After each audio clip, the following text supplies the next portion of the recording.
Assalamualaikum dan salam sejahtera kepada semua pelajar yang saya kasihi. Selamat datang ke episod ke-13 dalam siri 100 Hari Motivasi Pelajar.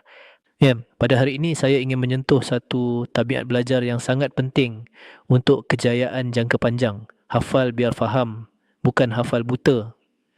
Pelajar yang saya sayangi, ramai murid masih menganggap bahawa belajar itu hanya menghafal. Asal boleh jawab peperiksaan, asal ingat formula, asal boleh ulang ayat, semuanya dianggap sudah cukup. Tetapi sebenarnya menghafal tanpa faham tidak membawa kita jauh. Hafal buta akan hilang selepas peperiksaan.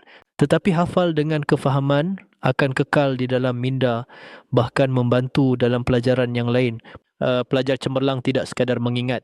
Mereka bertanya, mereka memahami, mereka mencari hubungan antara satu konsep dengan konsep lain. Faham dahulu, baru hafal. Contohnya, faham kenapa formula digunakan, barulah senang ingat. Faham maksud ayat karangan, barulah lancar menulis. Faham sebab dan akibat sejarah, barulah mudah menjawab soalan KBAT. Faham konsep sains, barulah tidak keliru dalam eksperimen. Apabila kita faham, kita tidak akan cepat lupa. Apabila kita faham, otak lebih tenang dalam peperiksaan.